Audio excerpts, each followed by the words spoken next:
किसान भाइयों, धान की खेती में सबसे बड़ी टेंशन यही रहती है कि हमारी फसल तो हरी भरी दिखती है, लेकिन जब बालियां निकलती हैं तो वो कमजोर, पतली और छोटी रह जाती है। ऐसी हालत में मेहनत तो पूरी लगती है, लेकिन उपज आधी रह जाती है। आज मैं आपको कुछ ऐसे देसी और कारगर तरीके बताऊंगा जिससे आपकी धान की बालियां इतनी लंबी, मोटी और दानेदार बनेंगी कि गिनते गिनते थक जाओगे। सबसे पहले समझ लीजिए कि धान की लंबी और भरी बालियों के लिए 3 चीजें सबसे ज्यादा जरूरी हैं।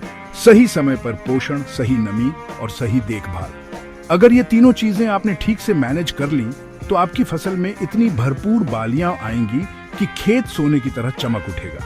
अब बात करते हैं पहले तरीके की, नाइट्रोजन और पोटाश का संतुलन। बहुत किसान भाई यूरिया तो डाल देते हैं, लेकिन पोटाश पर ध्यान नहीं देते। याद रखो, यूरिया केवल हरियाली और कले बढ़ाने का काम करता है, लेकिन अगर पोटाश नहीं दिया तो बालियां मोटी नहीं बनेंगी। धान के 45 दिन के बाद एक स्प्रे कर दो, जिसमें 19 आवर्स 19 मिनट्स एंड 19 सेकंड्स या 13 आवर्स 45 मिनट्स एंड 13 सेकंड्स जैसे पानी में घुलनशील खाद डाल दो।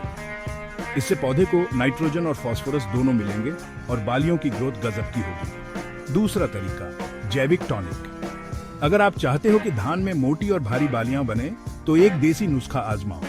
10 लीटर पानी में 2 किलो गोबर, 200 ग्राम गुड़ और 200 ग्राम बेसन डालकर 4-5 दिन तक अच्छे से खमीर होने दो। फिर इसका छिड़काव कर दो। ये पौधे को ताकत देगा और बालियों को भरपूर पोषण। तीसरा तरीका, माइक्रोन्यूट्रिएंट का स्प्रे। किसान भाई अक्सर जिंक, बोरॉन और आयरन की कमी को नजरअंदाज कर देते हैं, जबकि ये छोटे छोटे पोषक तत्व ही बालियों को मोटा और दानेदार बनाते हैं। धान के 50 दिन के बाद एक स्प्रे जिंक सल्फेट 0.5% और बोरॉन 0.2% का जरूर कर दें। इससे बालियों में दाने ज्यादा और मोटे बनने लगते हैं। चौथा तरीका, पानी का प्रबंधन।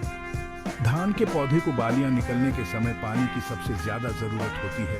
अगर इस वक्त खेत सूखा रहा तो बाली आधी ही रह जाएगी। इसलिए ध्यान रखो कि बालियां निकलते समय खेत में हल्की नमी हमेशा बनी रहे। पांचवा और सबसे जरूरी तरीका, रोग और कीट नियंत्रण। अगर बालियों पर झुलसा रोग या कीट लग गया तो सारी मेहनत बेकार हो जाएगी। इसलिए जैसे ही पौधों में बालियां निकलनी शुरू हों, उसी समय कोई अच्छा कवकनाशी जैसे ट्राइसाइक्लाजोल या प्रोपिकोनाजोल का छिड़काव जरूर करें। इससे बालियां स्वस्थ और लंबी निकलेंगी। किसान भाइयों, अगर आपने इन तरीकों को सही समय पर अपनाया तो आपकी धान की बालियां इतनी लंबी और मोटी होंगी कि गांव के दूसरे किसान भी पूछेंगे कि भाई ये राज क्या है।